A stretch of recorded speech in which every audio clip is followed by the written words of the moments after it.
right, welcome back to Ride On. I'm James Gross, and I'm joined by two entrepreneurs and two brothers, Joseph and Eddie Cohen, here from Infinite Machine.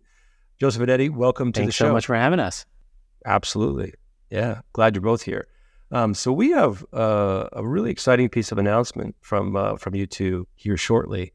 But before we get to that announcement, let's talk a little bit about both of you. I'd love to hear the journey of Infinite Machine and what brought you to starting what I think people are going to be very excited about what you'll end up building. So yeah, how did we get to today? Yeah, so as you mentioned, Eddie and I are brothers. We're also lifelong vehicle enthusiasts. We love anything that moves and moves fast. And we've been using Vespas in New York City for over 10 years. And we found them to really be kind of like a hack for the city. You can cut through traffic. It's fun. It's fast. You can park anywhere. And we ultimately realized that, that product hasn't changed in 50 plus years.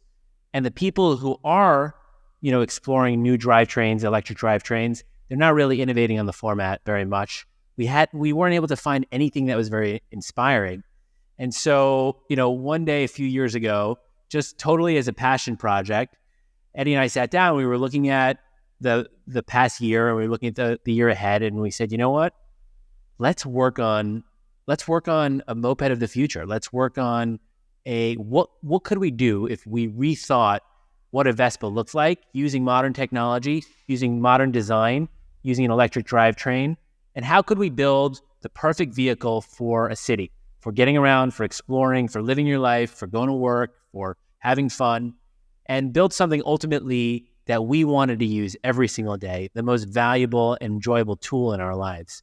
So that's really how it started. We can go into any of the details, but that's really where it comes from, just a place of inspiration and wanting to make something awesome for us to use. Yeah. Okay. So it's so funny. I feel like we're all riding in the same circle. I was in New York for a long time as an entrepreneur, and I think my hack was not the Vespa, it was the city bike, and seeing the city bike and seeing the, laying out the isometric maps and realizing like actually the electric bike was the fastest way to get around town from, comparing that to a cab ride or comparing that to the subway or walking.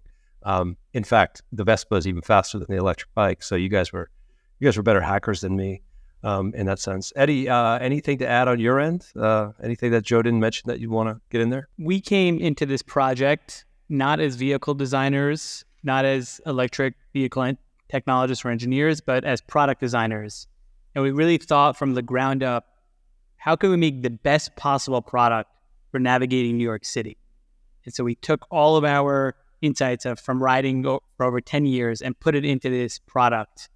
And the result speaks for itself. Okay. Well, that's good to hear too. So, okay, we got two entrepreneurs in New York City in terms of, the U.S., the largest city in America, the one that's the most transportation forward, I would say. Two entrepreneurs working in software, working as product designers, who decided to, rewrite the rules of how we were going to move.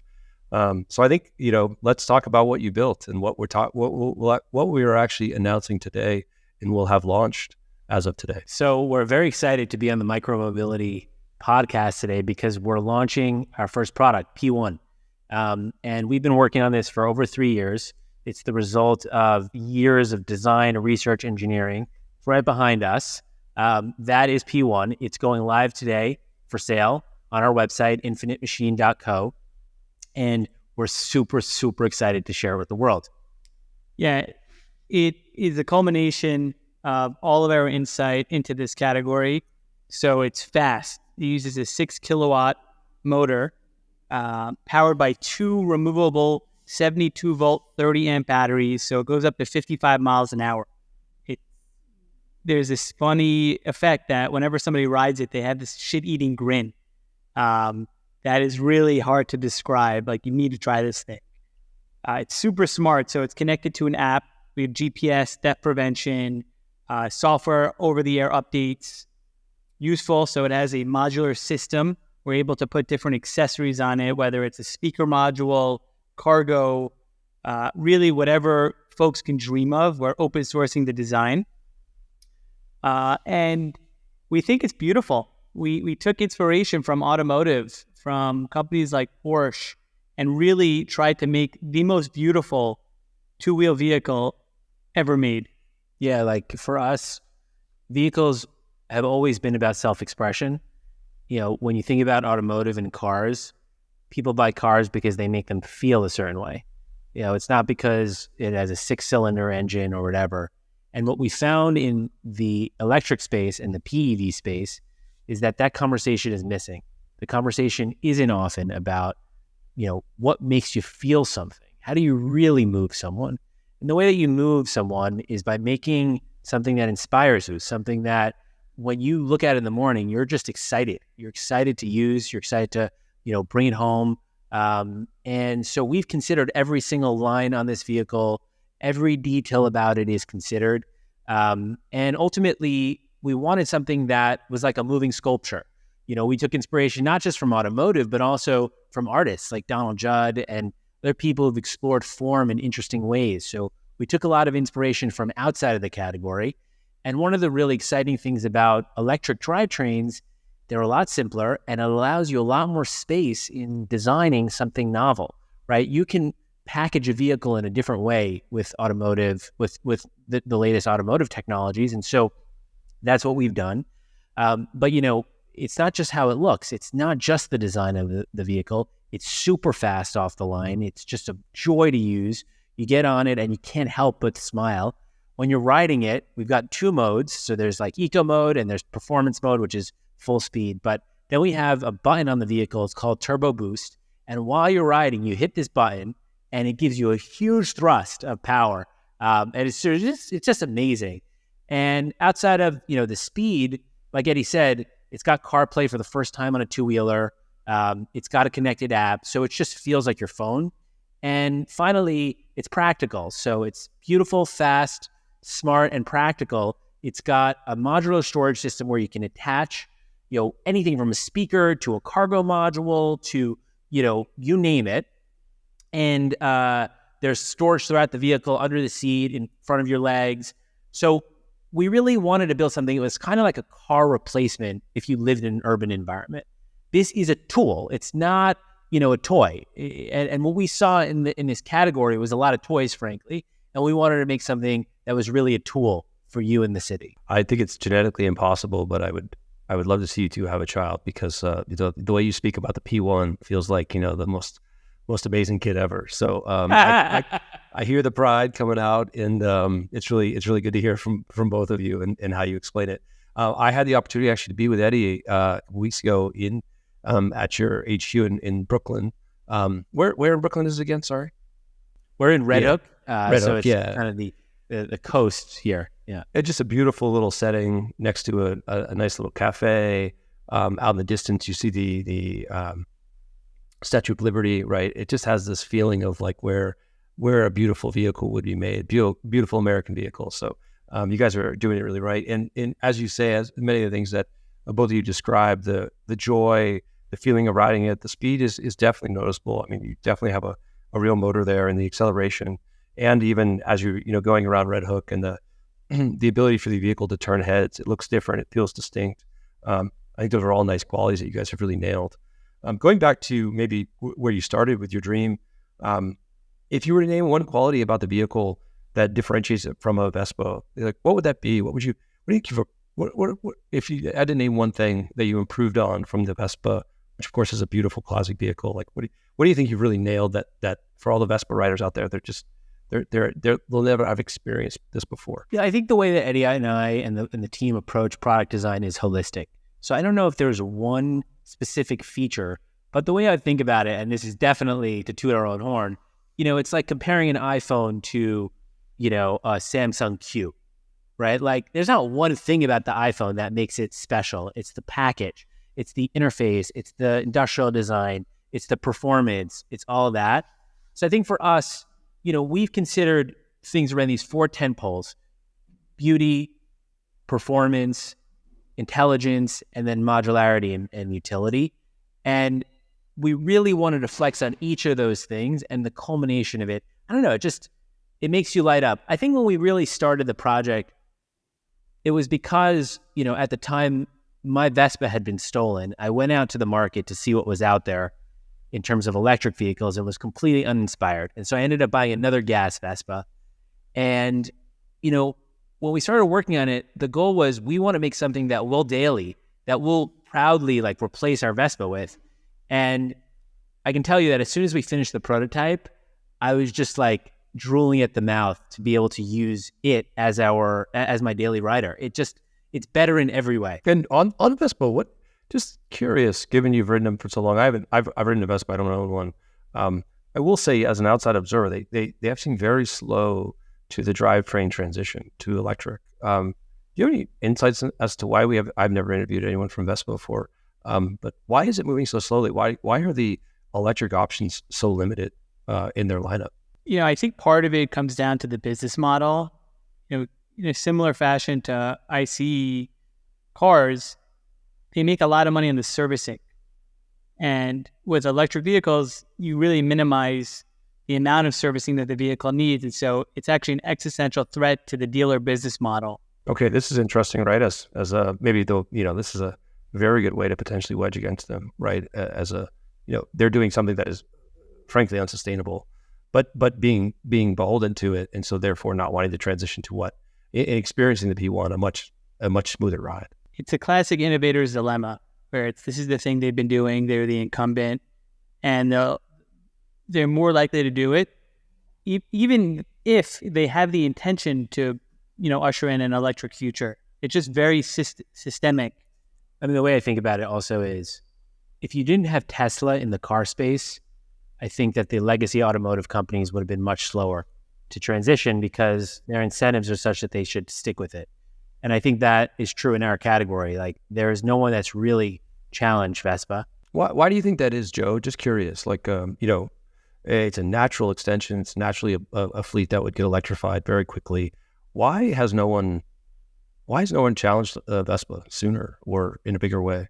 I think that, my 2 cents on it is I think that people in the electric PEV category take a very tech-oriented and utility-oriented view of the category and not an emotional view. And I think that if you consider what a Vespa is, on paper, it's, an $8,000 vehicle compared to an NIU, which is $3,500. So it's $5,000 more dollars. It's not that much faster. It doesn't make sense. Like, why would you pay all that much more? But once you experience a Vespa, it's a far better product than others on the market. So I think that it's a matter of where people are coming at the space. I also think it's early days of electric, and that we've needed some time for the tech and the powertrains to get to a place where we can actually make something that's better than gas. And we're at that point. It's also way harder of a category than an e-bike, frankly. We have to comply with very intense homologation requirements. We need to make this thing street legal. And there's just a lot more consideration. It's not like, hey, let's put some pedals on it and we could sell it to anyone. They can ride it anywhere. We are thinking through exactly all the regulation of where we're going to sell it. Just to talk about that really quickly, clearly a lot of people on the pod are big e-bike fans. As an example, we see the e-bike sales in the US and globally, continue to explode. The CAGR on it globally is still over 30%. What they're forecasting 30% throughout the 2020s. How myself as an example, I love my e-bikes. I do think I have a need for something like the P1 in my day-to-day, and the cost versus the cost of my e-bikes versus, say, an SUV. It makes sense that I could afford that, if I were to not have an SUV, let's say.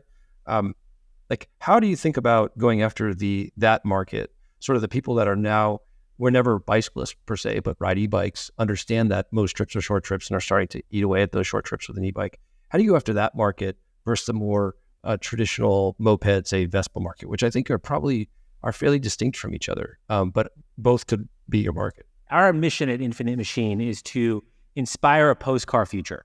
So we see a world that is littered with cars. We see cities that are just littered with cars. And our mission is to take back our cities, take back our world from cars. And the reality is that even with all of the bikes that are on the market, there's still way more cars.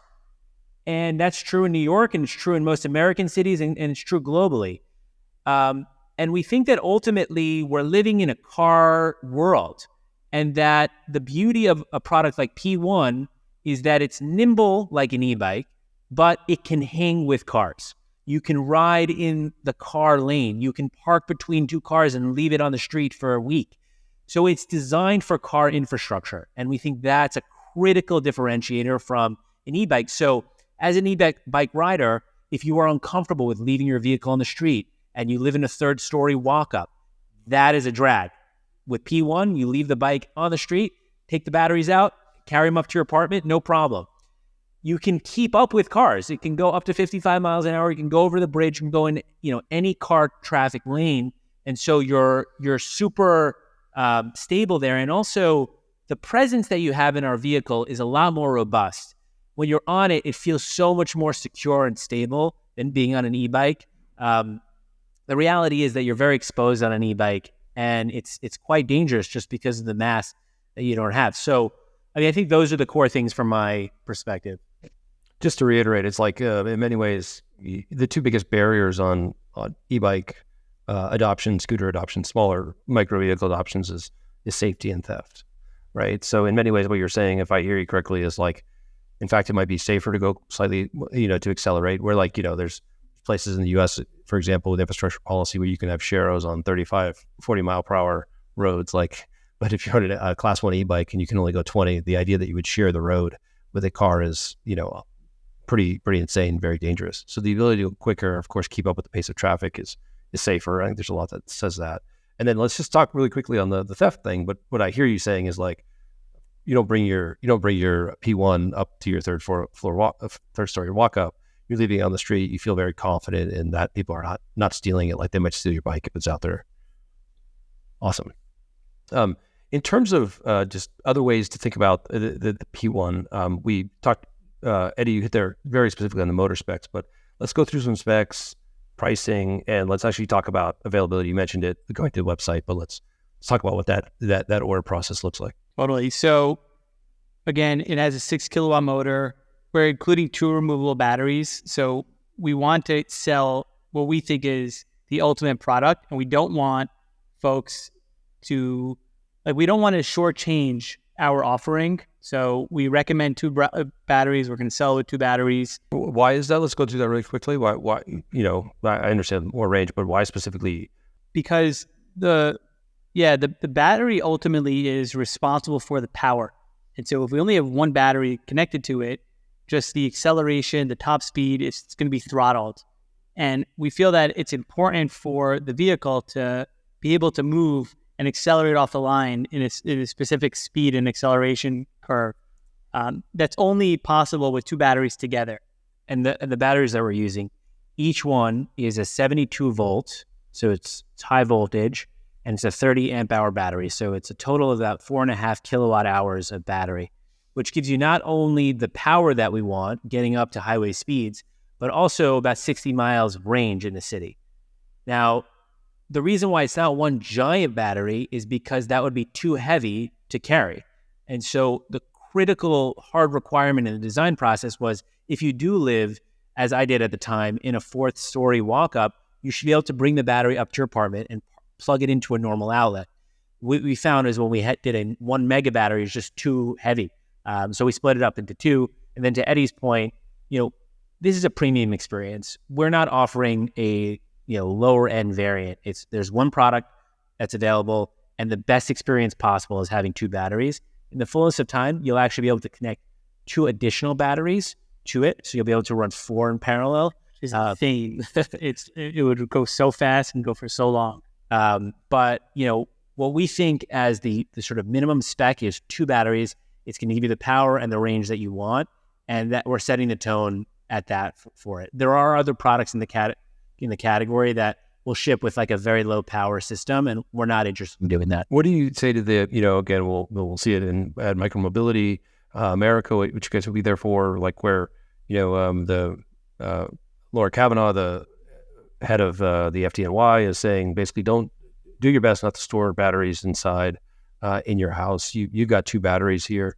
These types of things that people are going to be transporting into their apartment. How do you keep people, safe that these batteries can be mobile and, no one's going to, kind of matchbox their apartment with these batteries in them? Yeah. So the first thing is we are going to get UL certification on the batteries. Great. kudos on that, guys. I mean, a lot of, it's very hard to do as a new company. So that's something that's commended. Nice job. It's a lot of work. The second area that we are exploring right now, but nothing official yet, is we are going to have a docking station in people's apartments, and we are working through how to make those fireproof. So if there was an explosion, it would be contained to this box.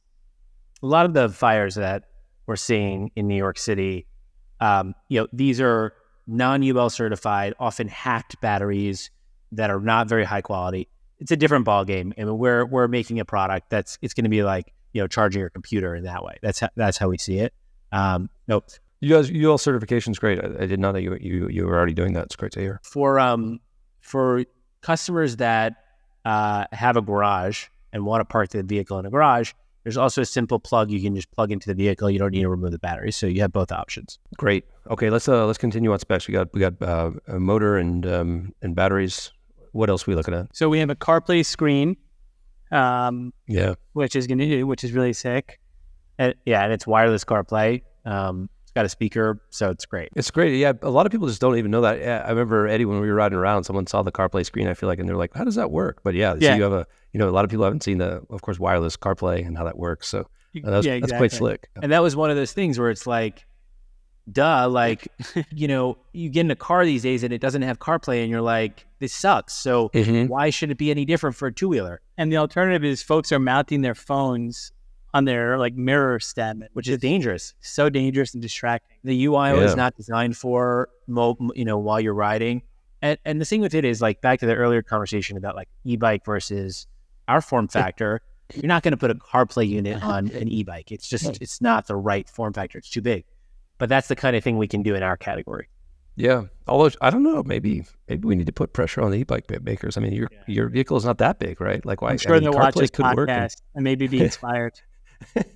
No, I agree. I think CarPlay is a very good thing, and I think it's very safe, and it's the right thing to do. So, okay, CarPlay, got it. Yeah, building on that, we are going to have built-in speakers into the actual vehicle, which will allow us to transmit like navigation, audio, and we can even do things like if somebody messes with the bike, we'll be able to see that, and then we could play some pre-recorded message to prevent them from doing that.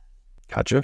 So this modular platform that we keep talking about, it's beneath the side panel. So it's a super intuitive way to mount new accessories. So all vehicles will have access to that platform, which, we'll have that.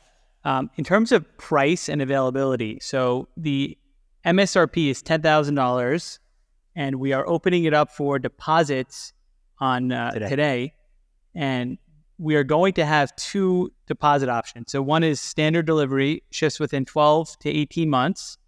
But if you want to get one of the first 100 off of the production line, we're opening it up to a $5,000 deposit. You're going to get one of the first 100 off the line. So two options. And when would that be on that second option for $5,000? It's that same range, but it is prioritized, and it will have likely a special badge to indicate that it's one of the first 100 off the line. Okay, I'm going to infiniteMachine.co. I'm signing up there. I've got these two options, and I can pick one of them. Yes. Yeah, there's the standard deposit. It's $1,000. You'll get it within 12 to 18 months. And then if you want to get one of the first off the line, you pay more upfront. It's the same MSRP at the end of the day. You're going to spend the same amount of money at the end of the day. But if you put $5,000 up front, you'll get one of the first 100 off the line. And we're going to hold some special, surprises for folks who do that. The other things, we're limiting the first production run to 1,000 units. So that's happening.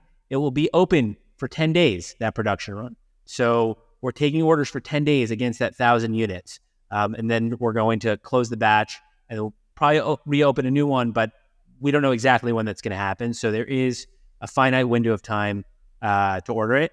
And all people who order P1 and put down a deposit will become part of our owners club. So when we think about the ownership experience of buying a P1, you're not just getting a vehicle, you're part of a membership program where in time you will get software services. So that's a monthly service where you'll be able to access information and features on your vehicle. You'll also have access to whatever physical spaces. So in New York, we have a showroom here in Red Hook. You'll have access to this space, come be able to check out the vehicle. We're going to throw events and parties here for all members. And over time, we're going to open up what is available to Owners Club members. So for people who purchase the vehicle, they'll get 2 years from when they receive the vehicle for free of Owners Club membership. And that's only for people who are ordering as part of this initial run. Gotcha. And is it called Owners Club? Yeah. Okay. Owners Club. Like my members only jacket. I'm going to have my Owners Club jacket as well. Yeah. So I think I'm wearing one right now. There we go. Okay. Wow. We're featuring it. Okay. Yeah. That's it. One other thing that we think is really sick. So in the fullness of time, we are very ambitious and we have plans to have showrooms in every major city in the world. And we want to be able to allow folks that own a P1 to go travel to a different market and rent a bike from us for their trip. You know, we fundamentally believe that this form factor is the best way to navigate a city, and it really unlocks it for you. And so if you're traveling to Tokyo or Berlin and we have a presence there and you're part of the Owners Club, you'll be able to rent a bike from us. Yeah. Very cool. And there's a lot of other things that we're not ready to quite share, but things like battery swapping and stuff like that will happen down the road, and specific software features. Or we're just saying, for initial people, they'll get 2 years of free Owners Club access. And that is limited to people who order in production lot 1. Gotcha. Okay. That makes sense.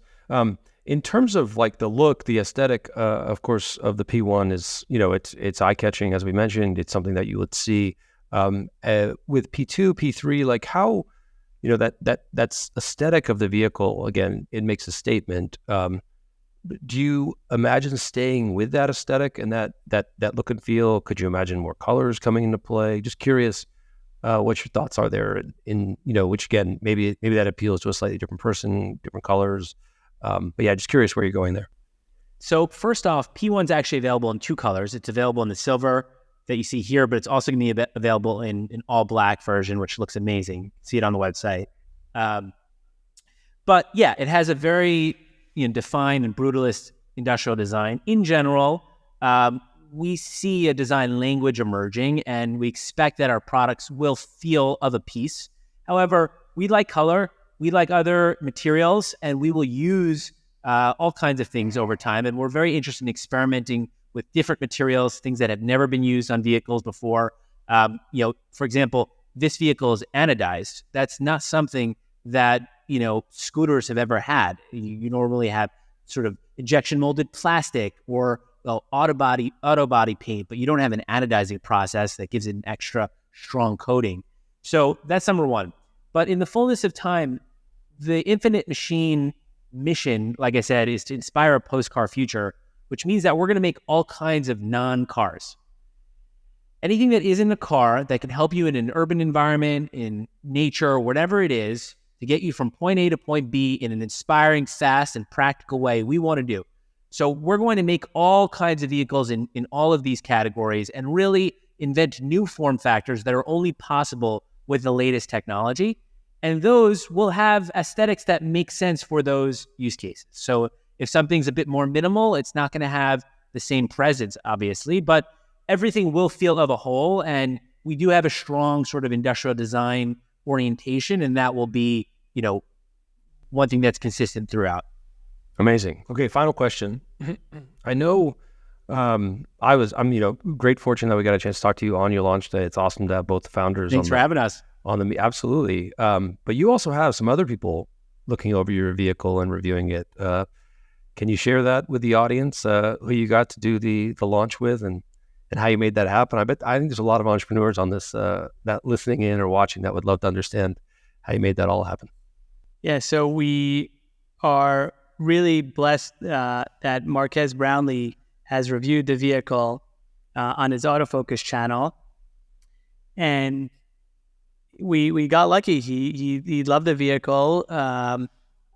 We are friendly with the folks that work with MKBHD and at the channel, and they really loved the vehicle.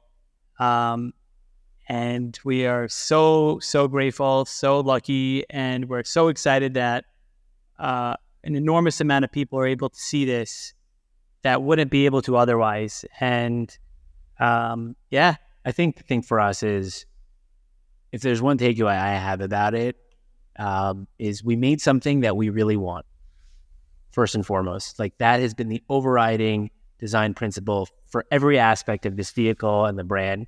We just made the thing that we want. And we'll see what people think. So far, the reaction's been amazing. We were so fortunate to get coverage by Marquez. We gave it to them for a week. And I don't think he's ever actually ridden a vehicle in this class before. So we were really able to expose him to this experience. And I can tell you anecdotally, just sharing the vehicle with friends and anyone who happens to walk by our showroom, they're just attracted to it like a moth to a flame, And I was here the other day. We had the garage door open, and some guy just walked in. He's like, wow, that is beautiful, and he just was going over it. And that's what we want to do. We want people to feel that kind of joy and inspiration and excitement about the future, about this sort of post-car future, because it can be amazing. And look, one thing that, I want to add to this. So we are starting out on a more premium side, right? Like, when you compare us to the category, we're on the higher end. Our ultimate ambition and goal is to get 1 billion vehicles on the road, or maybe multiple billions. But we are, like, for us to be successful, we really, really want to get people away from cars and onto other forms of really micro mobility and PEVs. And so we look at P1 as our first offering.